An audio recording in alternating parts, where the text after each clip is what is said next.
reproduction topic. So, yeah, I decided to make Kate Bush Hands of Love. And the first thing I did was to import the original audio file of Hands of Love, which is here.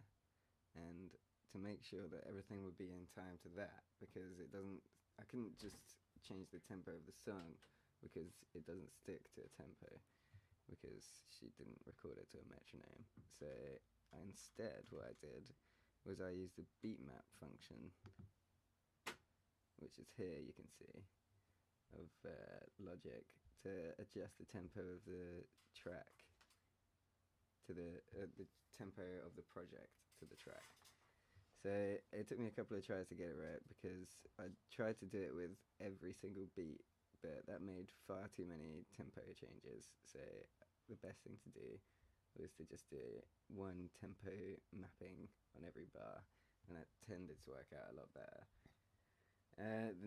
Also, what I did was, because in that way there's occasionally jumps from one tempo to another, and it's extremely noticeable when it's just the other stuff playing, then I went through and changed the tempo curve of everything by moving these little things here to give a smoother transition between the tempos. Okay, so the next thing I did after that was to do all the MIDI programming, which was just basically inputting the notes for everything. So the only synth really that was in there was this, which is on the original made on a Fairlight, and sounds like this.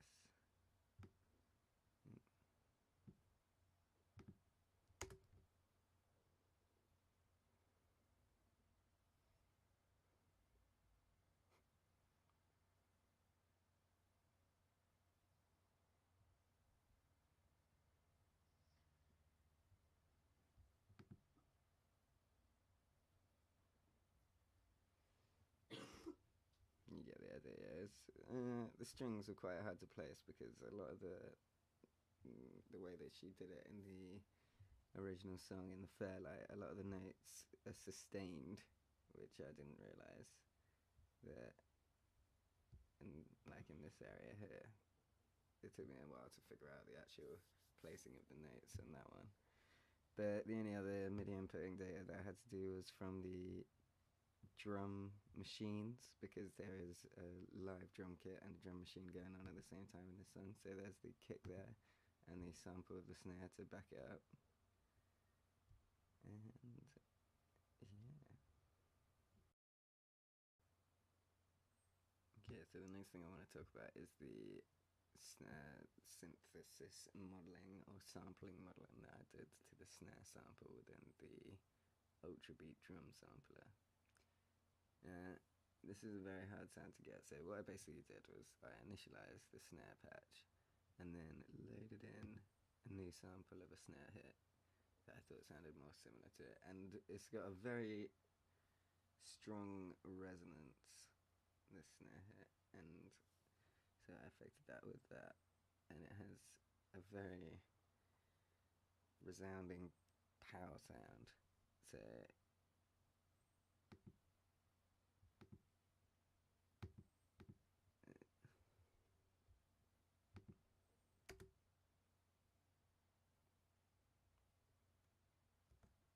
it's not as strong as the other snares that are in there, or any other drums that are in there, but it adds a sort of sense of pitch to it. So the pitch I affected with both this slider here and this slider here to get it to the sound that I wanted, and I did some more effecting of it over here with the EQ. Right, so we're in the studio, we're doing the drum recording today, so we've taken the bass drum out and the cymbals off because we don't need it, it'll cause excessive ringing, and yeah, it's a pretty tom driven track anyway. We've unclipped the snare, and then the mics that I'm using today, we've got the SM57 on the snare, we got the Audio Technica 804 there, we got the PG56 from the big box of Shure mics there, which is a really good tom mic that's giving us a really nice sound, and the MD421 on the bass drum over here. Cool. So, control room for the drum recording now, the Studio One, and what I've done is basically I've sent, after I got the levels all correct and the gain set up, I sent them all of the microphones out to a bus, which has come through here, and then I've patched it through into the compressor over here. I've just applied some very light compression just to give it a nicer sound, and I think it sounds a lot more like the Kate Bush track now it's got that on. And then obviously sent it back in to be recorded. Nice. And then after they'd been recorded, I brought them into here, and at first they weren't exactly in time, so to change that I time flexed them. And I used the slicing algorithm because that works best for drums, because it just literally takes a bit of audio and moves it somewhere else. So I spent quite a long time getting everything exactly onto the point there. So yeah. And then the further processing I did to them was I compressed them all separately, as you can see here, with all these compressors. I wanted to use the SSL LMC1 compressor, which would have been one that she would have used on the track, but unfortunately I think it's a 32-bit plugin, and Logic X only supports 64, so I couldn't get it, so I can use it. So in its place I just decided to absolutely compress the life out of all of these drums.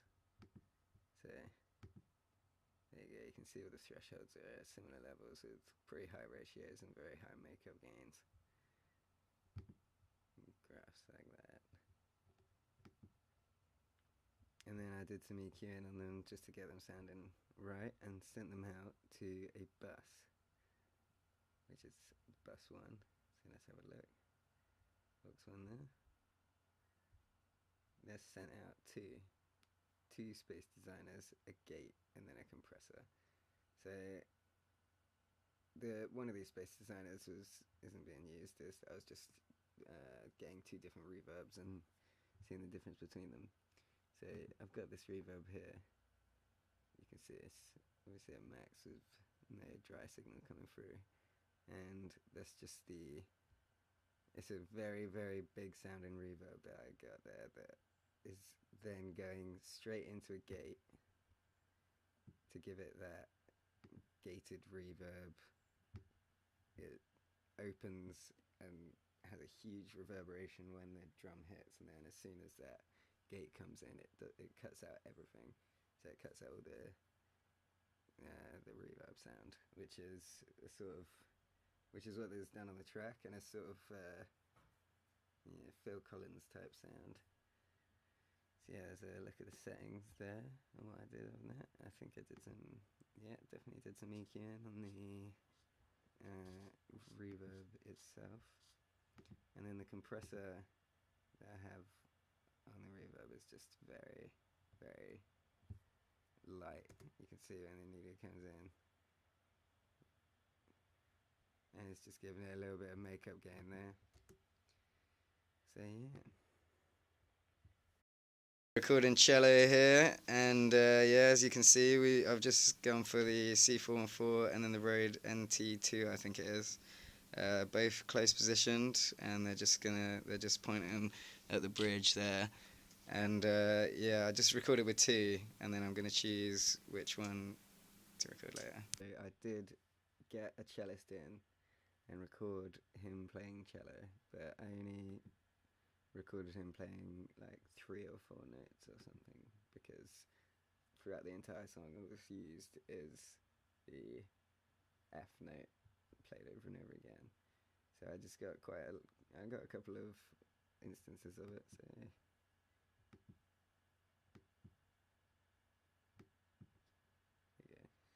and I just basically layer them up on top of each other and set them going as through the EX24.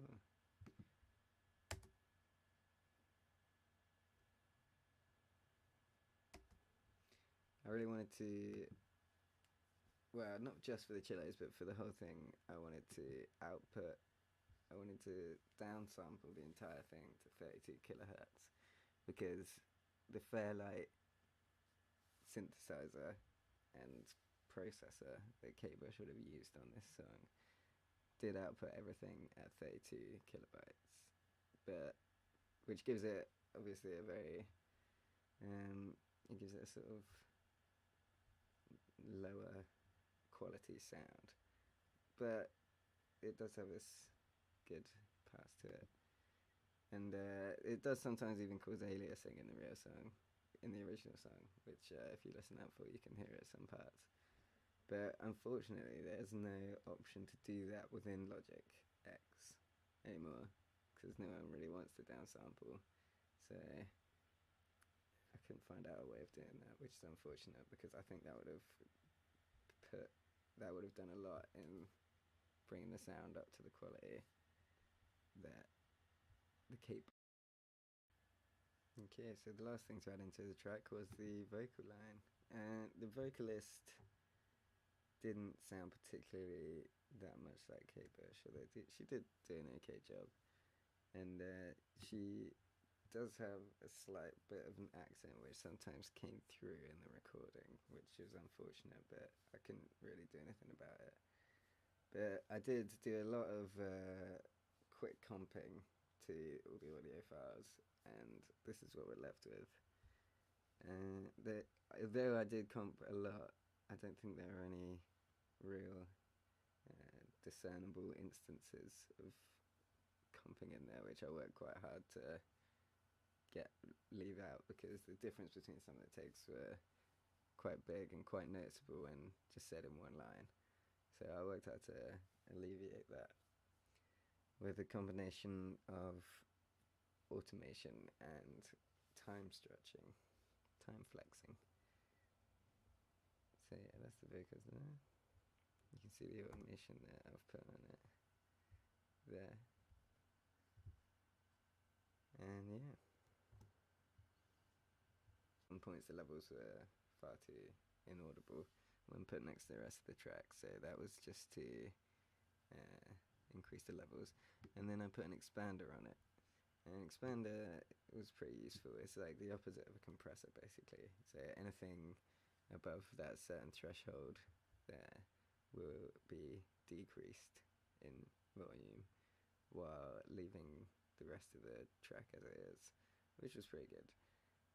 That worked well for getting rid of some of the silence around the outside without a harsh gate on it. And then the next thing I did was put it through an exciter, which just adds some extra harmonics into it, because Kate's voice is a lot higher and there's a lot more frequency content in the high end, so I put that on there to try and emulate her a little bit, which I think it did quite well. Yeah, and then I gave it some compression, just a slight bit of compression with the vintage FET. Let's have a look at how it sounds.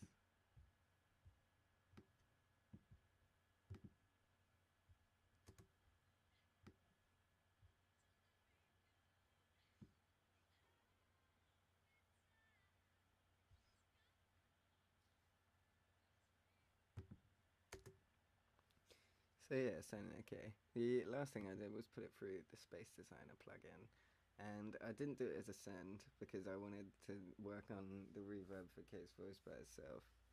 So I did it, instead of sending it out, I did it through affecting this slider here to affect the amount of reverb signal that goes out and the amount of dry signal that goes out, so the wet signal and dry signal. And I decided to go for a spring reverb, which I think gives it the reverberations in the high end that you don't get with a lot of other reverbs that Kate has in her voice in this one. I just did a little bit of processing and got rid of the extreme high ends because it was a little bit too much, and just gave it a little boost around 2K where I thought it was required. Okay, so the last thing I forgot to talk about was just this sample that I took from the movie Night of the Demon, which is a 50s movie that Kate took a sample from as well, and it's just basically this. I just put an expander on it to get rid of some of the fuzz that was occurring in the audio file. I downsampled it, but it just made it sound really grainy. And I've tried moving around the parameters around it, and it doesn't really make much of a difference. So if I put it on any of the other instruments, it wouldn't sound as though it was sampled at 32. It would just sound like it had been bit crushed basically, and it have loads of added noise and sound all crackly and not that great. So I decided to just leave it as it is and not try and do that with the rest of them. And then yeah, just a little EQ on it to try and match the frequencies.